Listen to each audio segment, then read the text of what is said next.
Good morning. Happy Saturday. It's a lovely day.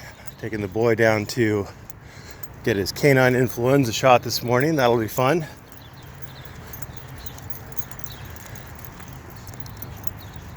Had a sovereign citizen in the chat in my Discord all night.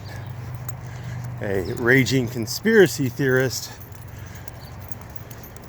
sovereign citizen, full retard, no evidence for anything, just questions. That is a pretty solid tell that you're talking to a sovereign citizen or otherwise retarded conspiracy theorist. They will not have evidence for you. They will have questions for you. And they'll try to put it into common sense kind of terms. Now, it's fine to ask a common sense question to try to lead someone to a conclusion. That's fine. But if you only have common sense questions, and if you can't answer a question without asking your own common sense question, then you're a sovereign / conspiracy theorist retard. Another tell that you may be familiar with is that sovereign citizens and other retarded conspiracy theorists like to ask you to prove things to them. Prove really stupid and simple things to them as if they are the arbiter of what is or isn't. If you don't prove it to them, it's not true. Like, if you don't prove that the earth is round to them, then it's not true. The problem is the earth has been proven round by science, by technology, by direct observation. There will never be a convincing proof to them. That's why in law it doesn't go, the standard isn't, a unreasonable person standard. It's a reasonable person standard, because unreasonable people can refrain from being swayed even by the most compelling proof. I mean, the Greeks figured out that the earth was round, I don't know, hundreds or 1,000 years before Christ, before allegedly Christ. A long time ago, they figured out very close to the exact curve of the earth. Well before telescopes, well before space travel, and here these morons are today saying, but a flat earth. And the same thing with the sovereign citizens. They say that various things work, like challenging the jurisdiction of the judge, demanding to see the judge's oath of office. They say things like that work, but they never can point you to anything. And when you say it doesn't work, they'll demand you prove it to them, and the complete lack of evidence that it works. Yes, this is the poop of shame. You're going in pocket time. Complete lack of evidence that it works is evidence that it doesn't work.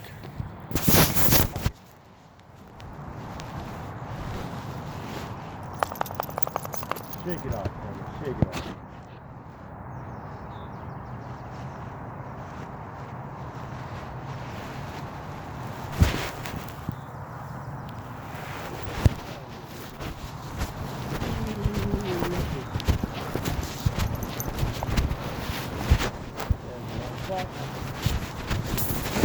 Acquiring, and I think we're good. All right. We were talking about sovereign citizens. So they'll demand you prove to them stupid things. Like, prove to me I'm a sovereign citizen. That's retarded. You're retarded. And again, the thing is that you can't prove it to them because they're retarded. Like, if a guy who doesn't accept all the data, the overwhelming data that vaccines are generally safe, it's safer to get a vaccine than it is to drive a car. And we're having some trouble with this because dogs aren't cooperating. There we go. Yeah, so don't bother to prove it to them. And the third thing is magic words. They love to say magic words. We actually had a sovereign citizen come into the office yesterday looking for legal help. I can't really tell you a whole lot about it, but few things gave it away. Number one, he said he was a constitutionalist and he likes to study the Constitution and civil rights. If you're not a lawyer, that's a reasonably good sign. I mean, that by itself isn't everything, but it's a reasonably good sign that you're a sovereign citizen. He had red fingerprints on various documents he showed us, thinking that they were a personal seal. Your fingerprint is your personal seal. And just the nature of the action that he was asking us to look at was also highly indicative of being a sovereign citizen. Now, my boss, being the man he is, said, "Hey, you pay me, I'll do it." Because like, I don't got no money. And sovereign citizen confirmed. Anyway, sovereign citizens also tend to have really high driver side window repair bills. Sometimes passenger side window repair bills too. I was going somewhere. Magic words. Yes, there are very few magic words. And they are essentially, I want a lawyer, spoken clearly and in plain English. Don't add dog at the end of it, because apparently that is the kiss of death to a demand for a lawyer. So that is one magic word. I want a lawyer. I demand a lawyer. I demand a lawyer, I think, would be a little bit better, a little bit clearer. You want it as clear as possible without trying to throw in lots of words. Don't try to church it up. You may think a word means something it doesn't mean and learn that the hard way. So that is a magic word. Another magic word is I invoke my Fifth Amendment right to remain silent. That was another very disheartening case, because apparently people need to be legal experts and they need to speak perfect Ebonics-free English in order to invoke their right to remain silent and invoke their right to counsel. I was very disappointed in both of those decisions, but what are you gonna do? So those are really your magic words. It's helpful if you get pulled over, if you ask why you got pulled over, because they do have to have a reason for that. That is a detainment. That is a clear detainment at that point. If not an arrest, it's a seizure. The cop can't argue it was consensual if he was flashing his lights, blaring his siren at you, and you pulled over. You've been seized. You have what do they call it? Something to your show of force. You have, I don't know, caved. I'm going to say caved, but that wasn't the word the court used. Anyway, it's helpful to know why they pulled you over. That's great. If they don't have an answer for you, that's something. That's something. Now again, cops can lie. It's not the absolute 100% get out of jail free card that sovereign citizens would like to tell you it is, but it's helpful. It's helpful. Why did you pull me over? If the cop can't answer that, then a cop needs to know that shit before he pulls you over. But remember, cops can lie, and a cop can say, "Well, I thought I saw you driving unsafely." In a lot of places, that is enough. "I thought I saw you swerve." I got pulled over once because a cop said that I was driving in the gutter. I asked him where I was driving in the gutter, and he named a particular corner. And I said, "That corner is lined with cars. How could I have been driving in the gutter if there are cars parked alongside that street?" I was stupid. I was young. I wasn't a lawyer back then. But what I'm saying is, a cop can lie. But it is helpful, if you want to ask, "Why did you pull me over?" to do so. But other than that, no magic words. There are no magic words. Shut up, let your lawyer do your talking. Resisting arrest is always a bad idea. If the officer is wrong about whether or not he was allowed to arrest you, then he was wrong whether or not you resist. And the correct place to fight that out is in court. If the officer is right about his probable cause to arrest you, then you just tacked on a charge for no good reason.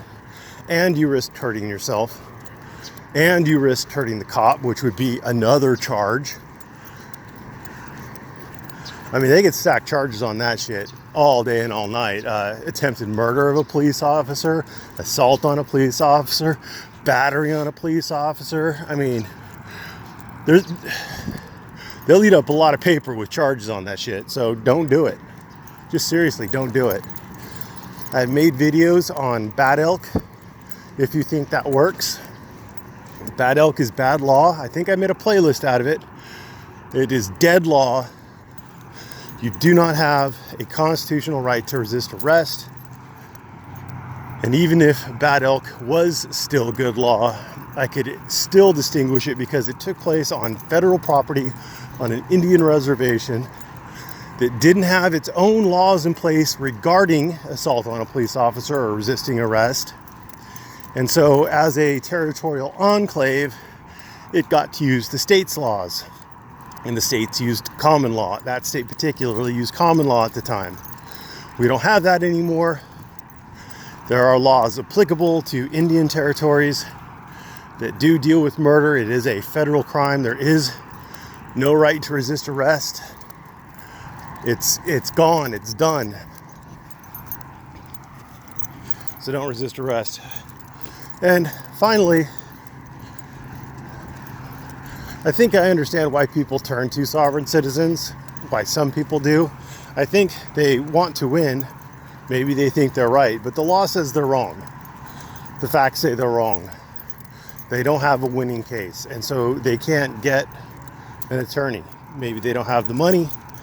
Maybe all the attorneys tell them that it's a loser, and they would be wasting the court's time and exposing themselves and the person to sanctions if they filed it, because it's meritless. And yes, you can get sanctions for filing a meritless lawsuit. So with that understanding, I can see why people do it, because they want to win, they want to be right, they want to vindicate themselves, and so they turn to this word magic sovereign citizen nonsense to try to find an alternate route. They're lured in by the promises and the lies and the complete and utter lack of proof showing that it works, because it doesn't work.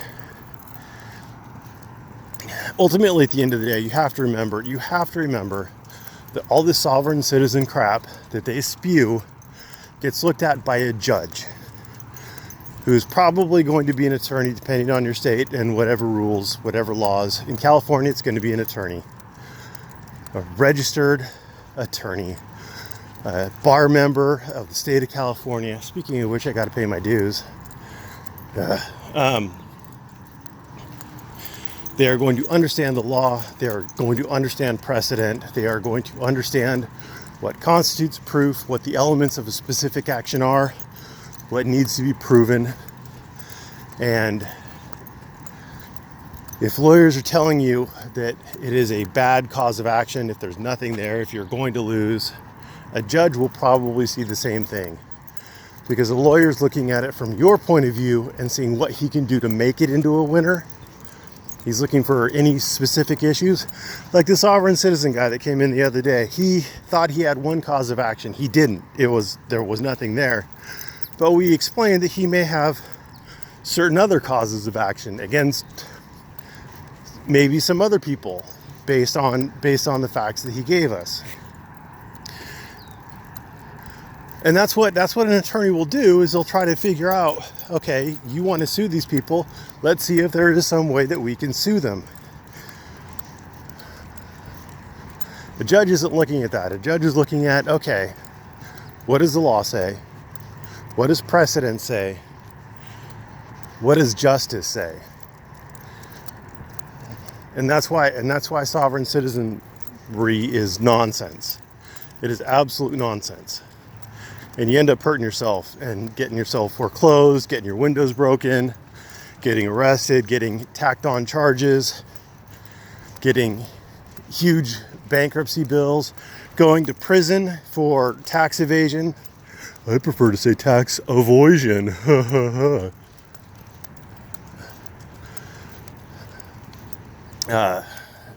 Tukey Giraffe, whatever the hell her name was, she went to jail.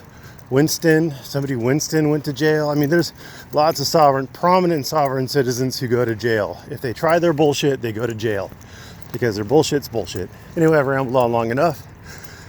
The takeaway is, again, when you demand your lawyer, that's after you've been arrested. Once you've been arrested, demand a lawyer. It changes when they can approach you again to try to initiate conversation. They can't approach you until you've had a chance to talk to your lawyer. If you demand a lawyer, if you just say I'm invoking my right to remain silent, they can come back a reasonable amount of time later and try to talk to you again. So once you're arrested, demand your attorney. I want an attorney present. I can't afford an attorney. I need an attorney present. I'm not going to answer any questions without an attorney. And then shut up. Before you're arrested and any other time where you're talking to a police officer, shut the fuck up. Just shut the fuck up. I invoke my Fifth Amendment right. Shut the fuck up. That'll make your lawyer very happy, and that will make things a lot easier on you. Anyway, thanks for watching. Have a great day.